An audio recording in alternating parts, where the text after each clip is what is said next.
Sakawuni menerima tawaran Maisin. Malam itu dia menginap di lereng Gunung Arjuna.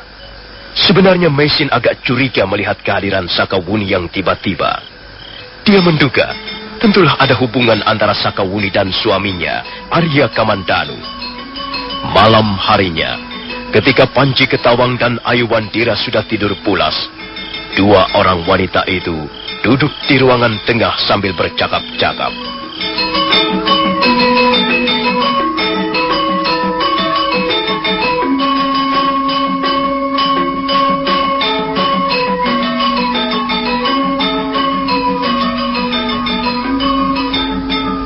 Jadi selama ini Kakang Kamandanu selalu bersama adik Wuni? Iya. Iya, Kakak Maisin. Kamandanu selalu bersamaku. Dia terluka. Aku kasihan melihat luka-lukanya. Kemudian dia aku bawa pulang ke rumah kakekku di desa Tanibala. Tapi luka-lukanya nampaknya sangat parah. Lalu bagaimana dia bisa sembuh? Dia saya bawa ke puncak Bukit Panampihan untuk menemui Dewi Tunjung Biru. Akhirnya dengan meminum air rendaman bunga Tunjung Biru, luka-lukanya bisa disembuhkannya kembali. Saya sangat mengucapkan terima kasih atas pertolongan adik Wuni. Saya sangat menyesal karena suami saya telah merepotkan adik Wuni. Jangan berkata begitu, Kak. Aku sama sekali tidak merasa repot. Walaupun bagaimana, adik Wuni pasti merasa kerepotan karena harus menolong suami saya. Tidak ada yang mengharuskannya. Aku hanya kasihan padanya. Adik Wuni pastilah seorang gadis yang berhati mulia.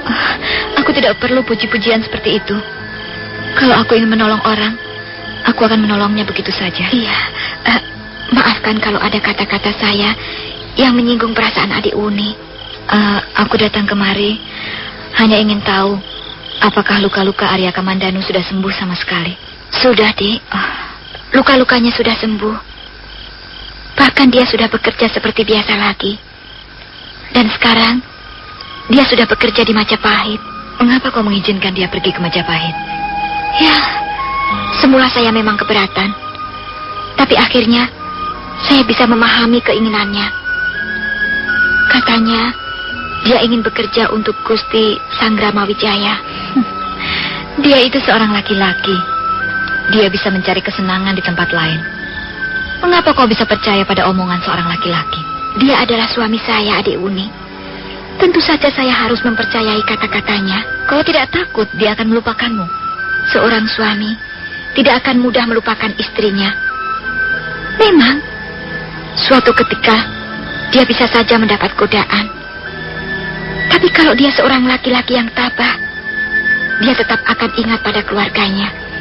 Selama ini aku belum pernah bertemu dengan laki-laki seperti itu. Aku tidak begitu yakin apakah ada laki-laki tabah di dunia ini. Seorang laki-laki memang mempunyai banyak kelemahan, adik Wuni. Tapi sebenarnya kelemahannya itu bukan berasal dari dirinya sendiri. Sedikit banyak, sikap istrinya akan mempengaruhi sikap dan wataknya. Kalau kita beri kepercayaan, kalau kita berikan kesetiaan, kalau kita berikan pengertian, tentulah dia akan berusaha mengatasi godaan. Ya, mudah-mudahan saja suamimu itu tetap tabah seperti yang kau harapkan. Adik Wuni, ada apa sebenarnya? Tidak ada apa-apa. Aku senang bertukar pikiran seperti ini. Hal ini akan membuat pengetahuanku lebih banyak dan wawasanku lebih luas. Sebenarnya, kami adalah pasangan suami istri yang kurang bahagia. Apa? Apa yang kau katakan, Kakak Maisin? Kami memang suami istri. Tapi kami tidak pernah merasakan sebagaimana halnya yang dirasakan oleh sepasang suami istri. Kami sepertinya mempunyai dunia sendiri-sendiri. Saya dengan dunia saya sendiri. Dan Kakang Kamandanu dengan dunianya sendiri. Kami pernah hidup satu atap. Tapi kami tidak pernah bertemu. Kami berdekatan.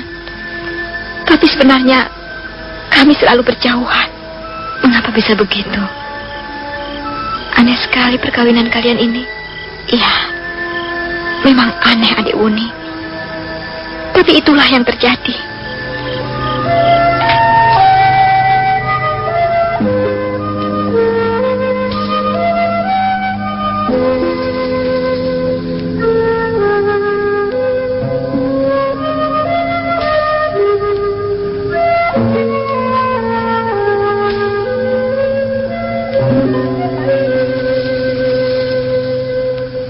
Meisin kemudian menceritakan sejarah perkawinannya dengan Arya Kamandanu.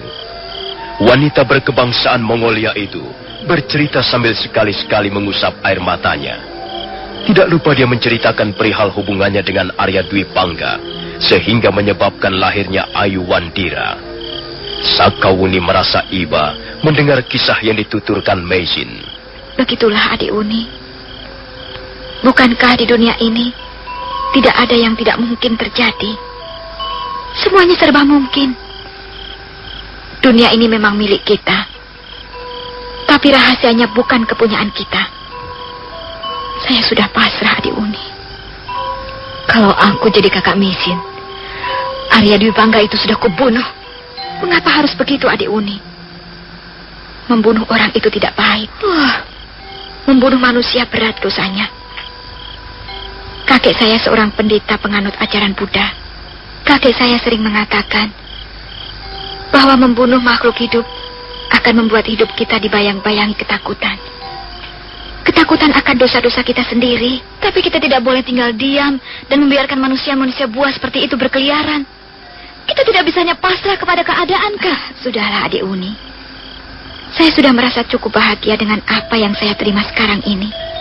Kalau Kakang Arya Kamandanu masih menggenggam sebungkah kekecewaan karena sejarah kelahiran Ayu Wandira, saya akan menerimanya. Saya cukup tahu diri.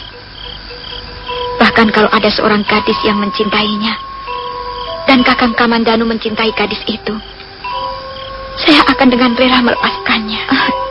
Jangan berkata begitu, Kakak Meisin. Kamandanu itu sekarang sudah menjadi suamimu. Kau harus mempertahankannya. Kau harus membuat kubu untuk menyelamatkan perkawinan kalian. Apakah kubu atau benteng buatan manusia dapat melawan nasib? Nasib bukan urusan kita, Kak. Mengapa kita harus memikirkannya? Kau tidak boleh putus asa, Kakak Meisin. Menurut pendapatku, kau adalah wanita yang paling tepat untuk mendampingi Arya Kamandanu. Sekalipun banyak menderita, tapi kau tetap berhati suci. Kau jujur dan setia, dan kau tabah. Arya Kamandanu membutuhkan seorang wanita seperti kau, Kakak Meisin. Saya kira Adik Uni terlalu berlebihan memuji saya. Saya tidak suka memuji orang. Saya mengatakan apa yang sebenarnya.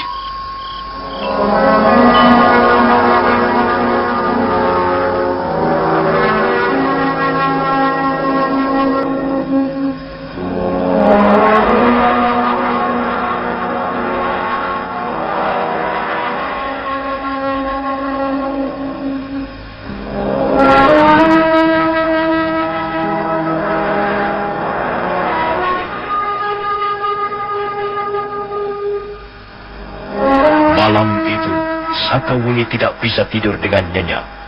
Meisin juga sekali-sekali terbangun karena Ayu Wandira menangis. Dua orang wanita itu tidur dengan mimpinya masing-masing. Pagi harinya, Meisin terbangun dan mendapatkan sebuah daun lontar yang tergeletak di atas tempat pembaringan Sakawuni. Ada selembar daun lontar. Jelas ini adalah tulisan Sakawuni. Rupanya dia sudah pergi. Rupanya diam-diam dia pergi. Mungkin ada sesuatu yang ingin disampaikannya padaku.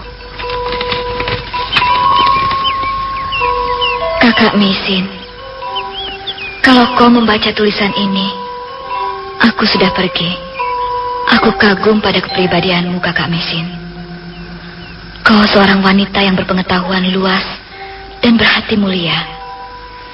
Sang Hyang Widi pasti akan melindungimu. Aku tidak pernah menyesal telah menolongmu. Wanita seperti kakak Mesin tidak pantas disia-siakan. Ketahuilah, Kak, sebenarnya aku mencintai Arya Kamandanu, suamimu yang menyebalkan itu. Semula hatiku panas. Kamandanu tidak pernah menceritakan bahwa dia sudah mempunyai seorang istri. Hidupku hampir saja runtuh gara-gara suamimu. Tapi akhirnya aku menjadi lega dan bahagia. Ternyata kaulah istrinya. Sekarang hatiku sudah menjadi adem, seperti diguyur air pegunungan. Aku sungguh-sungguh rela melepaskan Kamandanu agar kembali padamu, Kak. Menurut pendapatku, di dunia ini tidak ada wanita yang pantas mendampingi Arya Kamandanu selain kakak Mesin. Aku selalu berharap suatu saat nanti kalian akan hidup bahagia selama-lamanya. Selamat tinggal, kakak Mesin. Dari adikmu, Sakawuni, seorang gadis yang liar dan brutal. Aku sudah menduga sebelumnya. Sakawuni pasti mencintai kakang Kamandanu. Aku bisa melihat kilatan-kilatan cinta itu bersembunyi di balik tatapan matanya. Kasihan Sakawuni. Kakang Kamandanu tidak boleh begitu. Seharusnya dia berterus terang. Tapi mungkin saja dia juga mengharapkan cinta Sakawuni. Mungkin saja begitu. Dan kalau memang begitu, aku rela melepaskannya. Aku tahu Sakawuni seorang gadis yang baik dan setia, walaupun penampilannya agak liar. Bibi Mesin, lihat Bi, lihat, ayo ngompol, adik kecil ngompol. Aduh, ngompol ya? Ayo ngompol ya sayang ya. Aduh, sini. Sana Panji, ambilkan popok di belakang ya. Ambilkan popok untuk Ayu. Cup ya sayang ya. Cup. Aduh, banyak sekali pipisnya.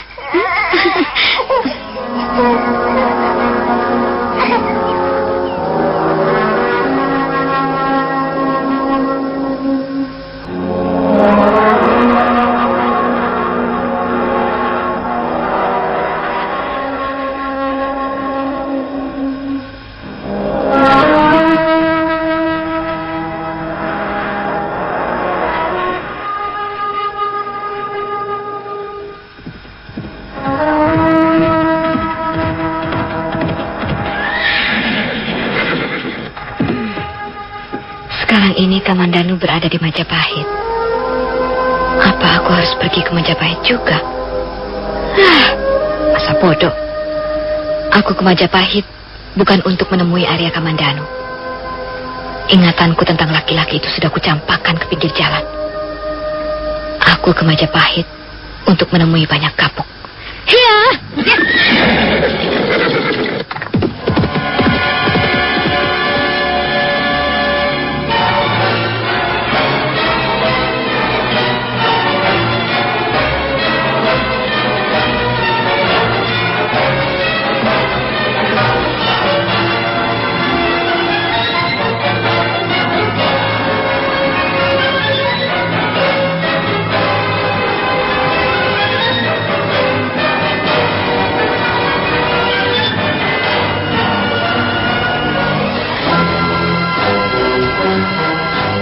Ayo katakan Pak Tua.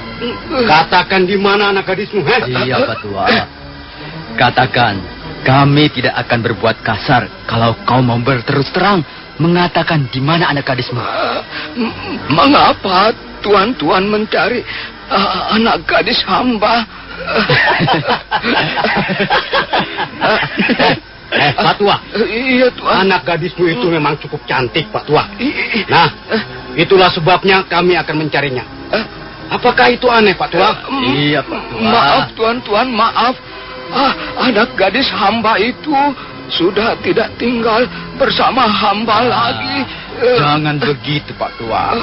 Percayalah, anak gadismu itu tidak akan kami apa-apakan. Tenanglah, Pak Tua. Paling-paling hanya akan kami beri kesenang-senangan.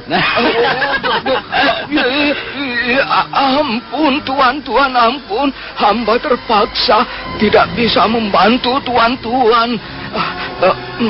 Memang sebenarnya anak gadis hamba itu sudah tidak tinggal bersama hamba lagi. Oh, kalau tidak tinggal bersamamu lagi, dia tinggal di mana sekarang?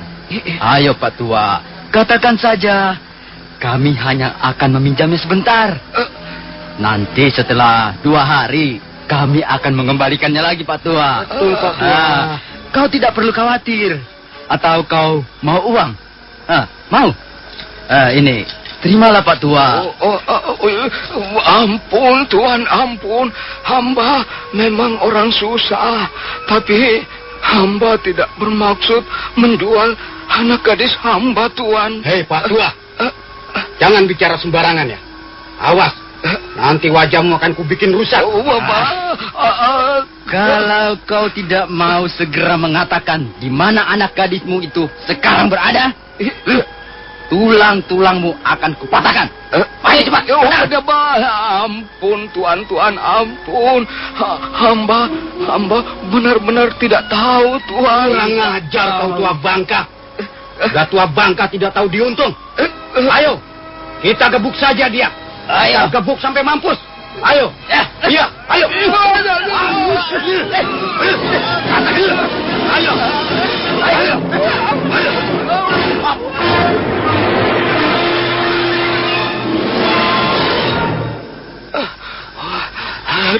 Aduh, ampun, Tuan. Aduh, sampai hati Tuan menganiaya hamba yang sudah tua ini. Aduh, Tuan.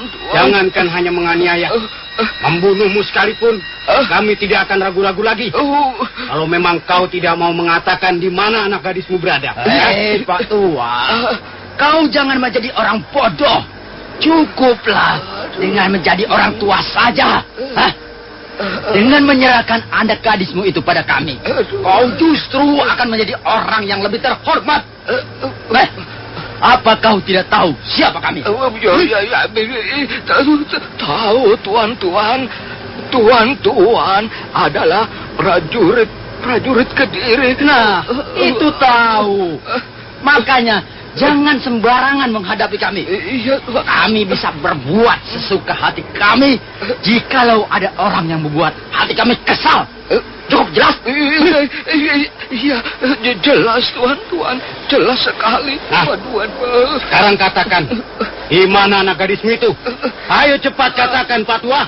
Kami sudah tidak sabar lagi. Waduh, bala. Ampun, Tuan. Hamba tidak tahu. Mungkin Apa mungkin? Mungkin dia dibawa kabur pacarnya, Tuan. Sudah 2 hari ini dia tidak pulang ke rumah hamba. Kurang ajar kau, Pak Tua. Bisa saja kau membuat alasan. Kau memang harus dibikin babak belur. Benar, Kakang. Kita bikin saja dia babak belur. Orang tua orang paprok. 2 orang prajurit itu sudah hampir bergerak bersama-sama. Mereka sudah mengepalkan kedua belah tangannya masing-masing untuk menghantam Pak Tua yang berlutut di pinggir jalan. Tapi mendadak mereka mengurungkan niatnya karena mendengar derap kaki kuda mendekat.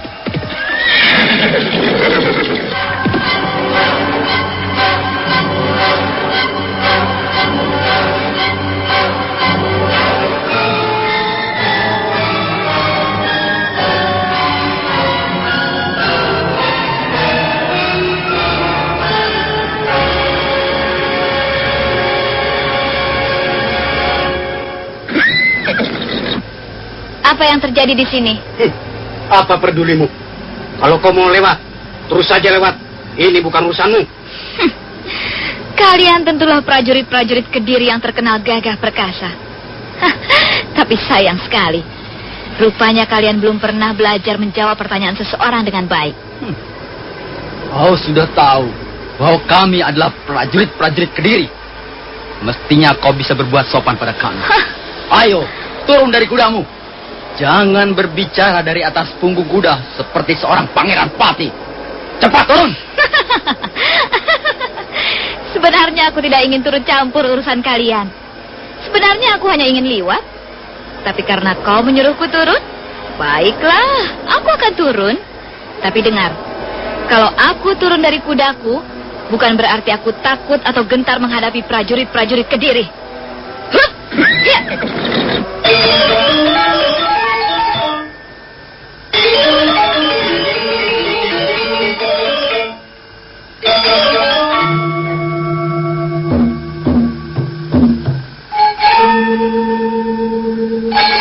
Sakawuni segera melompat dari punggung kudanya. Dua orang prajurit Kediri itu menjadi ternganga keheranan. Tidak biasanya seorang wanita berani berbuat seperti itu di depan mereka. Tapi kemudian mereka mulai sadar bahwa wanita yang sekarang berdiri di hadapan mereka tentulah bukan wanita sembarangan. Nah, saudara pendengar, bagaimanakah kisah selanjutnya? Apa yang akan dilakukan Sakawuni terhadap dua orang prajurit Kediri itu? Dan apakah akhirnya dia akan pergi ke Majapahit untuk membalaskan dendamnya pada Banyak Kapuk? Saudara pendengar, silakan menunggu seri berikutnya. Sampai jumpa.